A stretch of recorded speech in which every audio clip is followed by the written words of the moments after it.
Assalamualaikum teman-teman, seperti biasa sebelum mulai Mimin mendoakan semoga teman-teman semua selalu dalam keadaan sehat walafiat. Oke, kali ini kita akan melanjutkan Martial Master versi novel bagian 1828. Bagi yang baru bergabung, selamat bergabung. Dan bagi yang belum subscribe dulu lah agar Mimin tambah semangat lagi nih bikin videonya. Oke, kalau sudah kita langsung masuk ke isi ceritanya.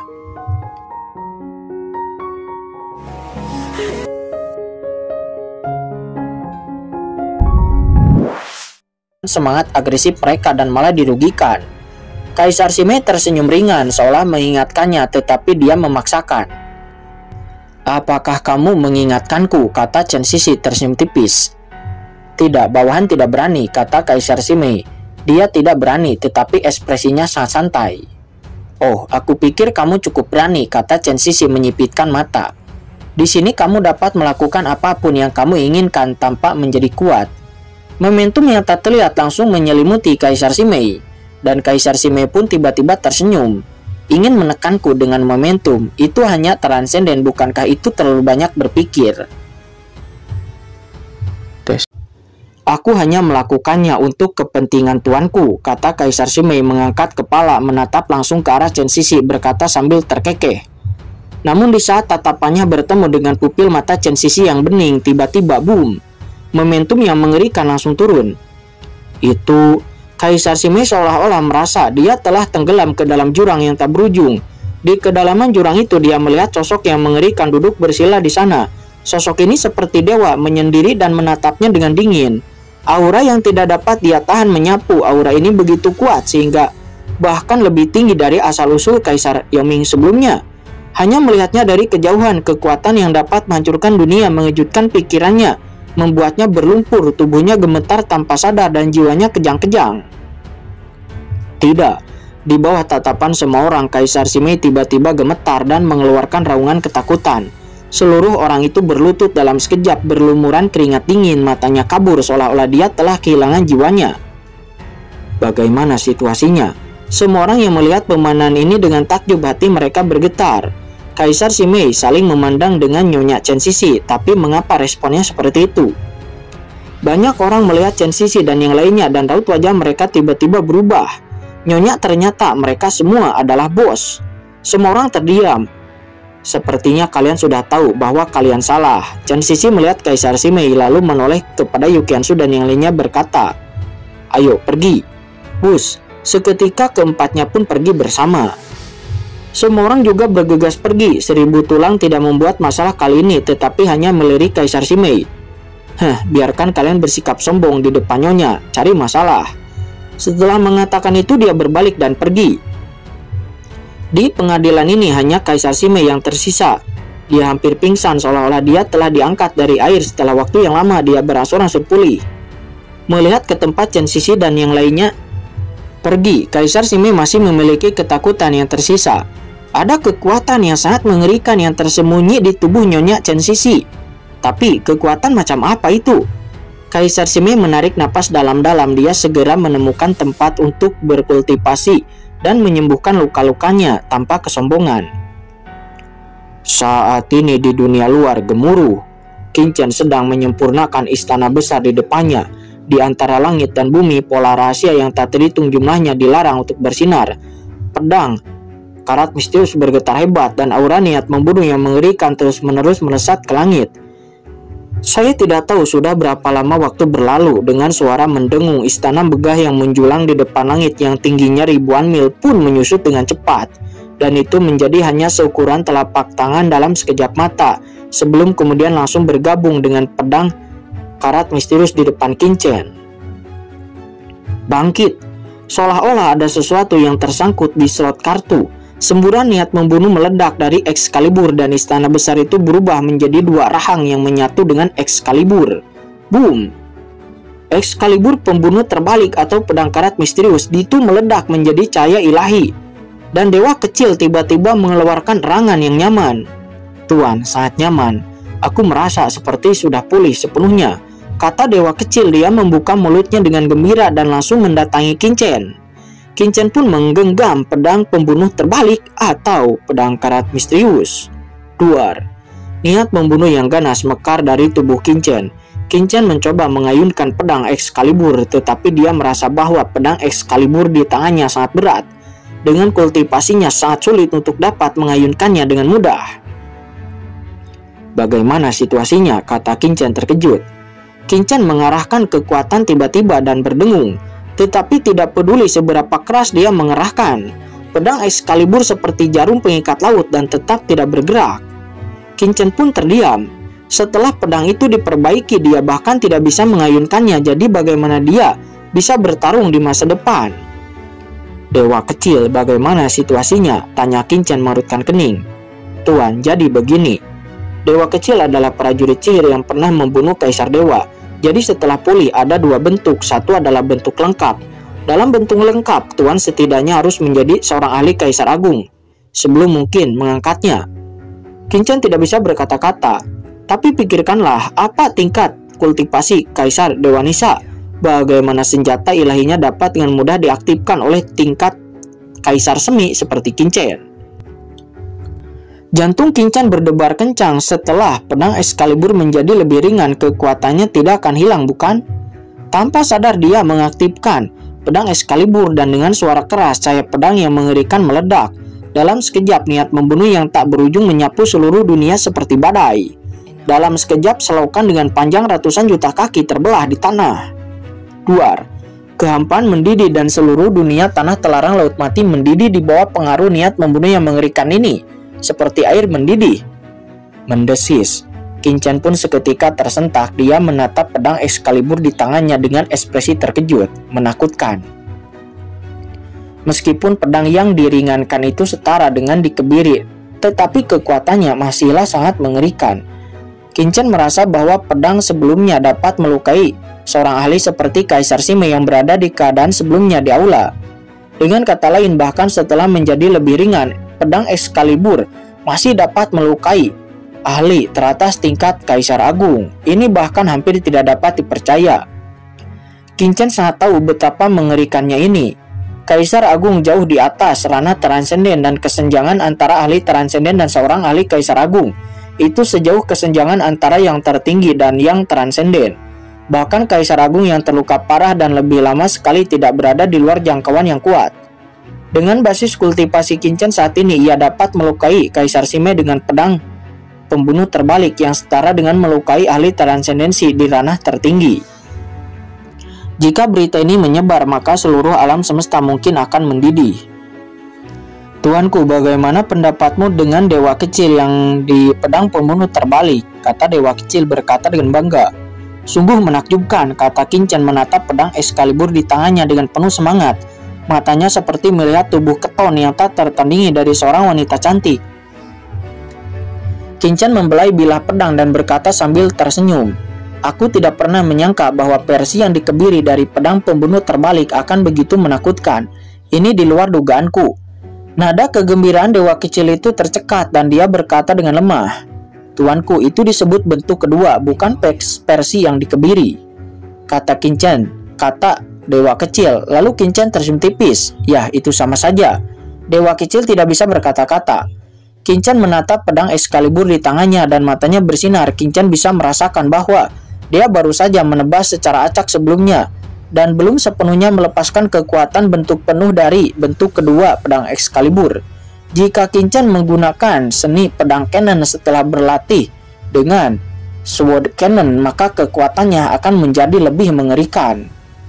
Pada saat ini dewa kecil itu tiba-tiba berkata, "Tuan, sebenarnya selain didesak langsung oleh Tuan, jika Tuan ingin melepaskan kekuatan dewa kecil, ada cara kedua." Oh, Qingchen terkejut. Metode apa itu? Bukankah Tuan telah menaklukkan banyak ahli teratas dunia bawah sebelumnya? Faktanya ruang rahang pedang dewa kecil tidak hanya berisi niat pembunuh yang tak ada habisnya, tetapi juga dapat dirangsang oleh orang luar. Selama pertempuran, tuanku dapat menempatkan ahli teratas dunia bawah tersebut di ruang rahang pedang. Dan dari sini beberapa kultivator akan mengaktifkan pembatasan pola rahasia dan akan lebih banyak kekuatan dewa kecil yang dapat dilepaskan. Oh, apakah masih bisa seperti itu? Qingchen merutkan kening. Jika demikian, maka leluhur Guilong dan yang lainnya akan sangat berguna di saat menghadapi musuh yang kuat. mereka dapat diizinkan memasuki ruang istana dan aula sebelumnya, lalu mengaktifkan pengekan pola rahasia di dalamnya untuk membantu mereka melawan musuh. Begitu banyak master area terlarang meletus bersama, mereka pasti akan menyebabkan kematian yang sangat mengerikan. Selanjutnya, Qin-Chen berkenalan dengan pedang pembunuh terbalik dengan seksama dan kemudian memasuki dunia kacau dalam sekejap. Hei, apakah kamu baru saja mengalami pertempuran di sini? Karena berkonsentrasi pada penyempurnaan pedang pembunuh sebelumnya, Qin-Chen baru menyadari bahwa dia baru saja mengalami pertempuran setelah memasuki dunia kacau. Kemarilah, Qin-Chen meneguk minumannya dengan pelan dalam sekejap. Suara Qin-Chen terngiang di telinga para master area terlarang di seluruh dunia kacau. Tuan Muda Chen telah kembali. 1000 tulang tampak bersemangat. Dia merupakan yang pertama melompat dan dengan suara mendesing dia muncul di depan Qin-Chen. Dan para master lain dari area terlarang juga naik ke langit satu demi satu bergegas ke sisi Qin-Chen. Tuan penguasa dunia bawah, salam hormat. Guilong dan yang lainnya memberi hormat satu demi satu. Ketika gelar diberikan, mereka melihat Qin-Chen berdiri dengan bangga di sana, dan mereka semua merasakan perasaan yang tidak dapat dijelaskan di hati mereka. Di zaman kuno, alasan terbesar mengapa mereka dipenjara di kandang laut mati adalah karena mereka tidak memiliki latar belakang. Sebagian besar orang tidak pernah berpaling kepada Kaisar Agung Besar. Ada alasan untuk ini, tetapi tidak seorang pun dari mereka berpikir bahwa suatu hari mereka akan tunduk kepada orang lain dan mereka masih ahli yang kuat dan juga merupakan pemuda. Melihat Qin-Chen di depan mereka, alih-alih sedikit pun kepanikan ataupun kekhawatiran di hati mereka, namun malah ada kegembiraan dan keinginan yang tidak dapat dijelaskan untuk mencoba. Tuan Muda Chen, Anda akhirnya kembali. Bawahan ini sangat merindukan Anda. Setelah 1000 tulang datang ke sisi Qin-Chen, dia tersedak dan membuka mulut untuk pertama kalinya. Pada saat yang sama menyeka mata air tanpa sadar. Qin-Chen tidak bisa berkata-kata. Sudah berapa lama kita tidak bertemu? Apakah ini perlu? Tuan Muda Chen, apakah Anda sudah menyelesaikan pekerjaan Anda? Kata 1000 tulang kembali menyatakan kekhawatirannya. Qin-Chen mengangguk lalu menatap 1000 tulang sedikit mengernyit. Ada apa dengan wajahmu? Ah, tidak apa-apa Tuan Muda Chen, kata 1000 tulang buru-buru menutupinya. Yah, bawahan ini baru saja bertarung dengan Kaisar Simei. Karena pertempurannya terlalu sengit, aku tidak sengaja melukai wajahku. Ini hanyalah masalah kecil, kata 1000 tulang tersenyum. Belajar seni bela diri, pertempurannya sengit. Qin-Chen terdiam. Dan kaulah satu-satunya yang masih berlatih bela diri dengan Kaisar Simei. Apakah itu dikalahkan oleh Kaisar Simei? Wajahnya menjadi gelap. Apa yang terjadi? Di mana Kaisar Simei? Tuanku, tiba-tiba suara lembut terdengar di telinga Qin-Chen dan saat berikutnya sosok Kaisar Simei tiba-tiba muncul di samping Qin-Chen dan melangkah keluar dari kehampaan. Aku, Simei, telah melihat tuanku, kata Kaisar Simei membungkuk sedikit dan memberi hormat kepada Qin-Chen. Dia lemah lembut dan sopan dengan segudang sikap. Pesonanya yang tak ada bisa membuat hati banyak orang gelisah dan mereka tidak berani melihatnya secara langsung. Tuan, bawahan ini perlu mengakui kesalahannya kepada Tuan. Sebelumnya bawahan ini terlalu kasar kepada 1000 tulang dan secara tidak sengaja menyakitinya. Aku telah sangat bersalah dan gelisah di hatiku. Sekarang di hadapan Tuan, bawahan berharap untuk mendapatkan pengampunan dari Tuan dan juga leluhur 1000 tulang, kata Kaisar Simei. Setelah mengatakan itu, Kaisar Simei mendatangi 1000 tulang dan memberi hormat sedikit. Saudara 1000 tulang, aku minta maaf, Anda dan saya sama-sama di bawah komando Tuan. Aku seharusnya tidak memperlakukan Anda seperti ini sebelumnya. Mendengar itu, semua orang tidak bisa berkata-kata bagaimana situasinya. Kaisar Simei benar-benar mengakui kesalahannya kepadanya. 1000 tulang pun melompat seperti kucing yang diinjak ekornya. Dia buru-buru bersembunyi di belakang Qin-Chen. Tidak apa-apa, leluhur ini sangat tahan terhadap pukulan, jadi jangan dimasukkan ke hati. Dia melambaikan tangannya berulang kali, tetapi hatinya hancur, pasti ada konspirasi. 1000 tulang menjadi pucat dan dia tidak percaya bahwa Kaisar Simei yang sangat bermartabat akan meminta maaf kepadanya. Pasti ada yang salah dengan ini. Katakan padaku apa yang terjadi tadi, kata Qin-Chen melirik mereka berdua berkata dengan ringan. 1000 tulang tampak ragu. Ini sebaliknya Kaisar Simei tidak keberatan tetapi datang ke sisi Qin-Chen dan menceritakan kepadanya apa yang terjadi sebelumnya. Apa? Chen Sisi, Setelah mendengar semua penjelasannya, wajah Qingchen muram dan dia tiba-tiba menatap Kaisar Sime dengan rasa dingin yang mekar di matanya, dan boom. Dalam sekejap, aura yang mengerikan menyapu. Semua orang merasa seolah-olah mereka berada di lautan yang mengamuk. Mereka semua kesulitan bernapas, pikiran mereka terguncang dan mereka buru-buru berlutut. Bahkan Kaisar Sime merasakan napas yang tercekik. Napas ini bukan karena berada di dunia kacau, akan tetapi kekuatan yang secara naluriah dipancarkan dari Qingchen. Tuanku tampaknya telah menjadi lebih kuat lagi. Kaisar Sime terkejut secara diam-diam, buru-buru berlutut memperlihatkan lekuk tubuh yang menggoda. Dengan gemetar berkata, "Tuan, bawahan ini tidak bermaksud menyinggung beberapa nyonya sebelumnya dan aku harap Tuan akan menghukumku." Dia memiliki penampilan yang dapat dipilih dan pesona yang tak ada bisa berkembang padanya. Tapi kali ini Kaisar Sime tidak menggunakan teknik pesona, namun setelah dia menyerah sebagai ahli kaisar, dia terlahir dengan semacam temperamen yang berkembang. Qingchen menus dingin tetapi tidak menghukum Kaisar Sime, namun menyipitkan mata kepada Kaisar Sime. Jika cedera Chen Sisi memburu karena Kaisar Sime, maka aku pasti tidak akan memaafkannya. Qingchen menarik napas dalam dan menenangkan diri. Baiklah semuanya, mari kita bubar, pulihkan sesegera mungkin dan pulih cedera kalian. Tidak lama lagi tuan muda ini akan membawa kalian keluar dari tanah telantar ini dan kembali ke dunia bawah. Pada saat itu kalian perlu bekerja sama, kata Qingchen memberi perintah. Sosoknya menghilang seketika dan dia langsung menuju ke pohon iblis 10.000 alam. Setelah Qingchen pergi, semua orang di bawah menjadi sangat bersemangat. Apa yang dikatakan Tuan Muda Chen sebelumnya, mereka semua akan segera meninggalkan kandang laut mati tanah telantar ini. Apakah itu benar? Sekelompok orang yang mendengarnya bahkan tidak dapat mempercayainya dan satu sama lain bahkan menangis. Setelah ratusan juta tahun di penjara di sini, akhirnya tibalah hari pembebasan mereka. Hahaha, semuanya, leluhur ini mengatakan bahwa mengikuti Tuan Muda Shen itu benar-benar sangat menguntungkan. Aku tidak berbohong pada kalian kan? Kata Seribu Tulang melihat betapa bersemangatnya semua orang. Seribu Tulang juga tertawa terbahak-bahak. Namun dia sambil tersenyum seolah-olah dia merasakan sesuatu. Tawa Seribu Tulang tiba-tiba berhenti dan dia buru-buru menatap Kaisar Sime.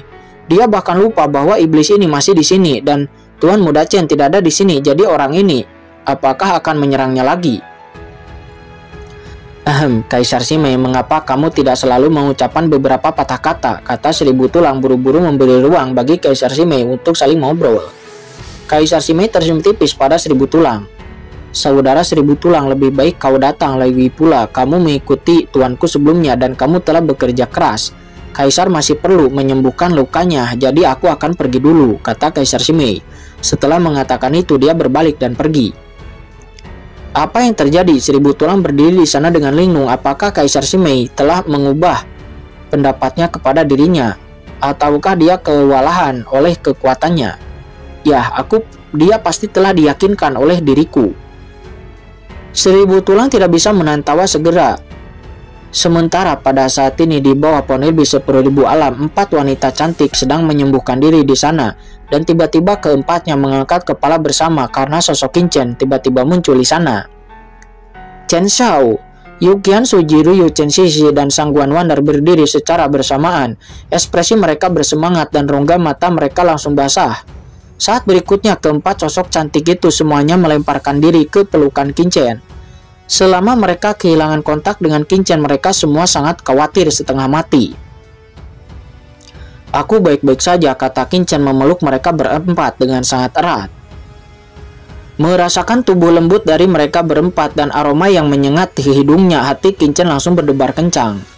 Chen Xiao, kamu, Yu Qiansu dan yang lainnya merasakan perubahan pada Qingchen dan wajah mereka langsung memerah. Mereka menatap Qingchen dengan mata malu-malu dan ada rasa inisiatif di mata mereka.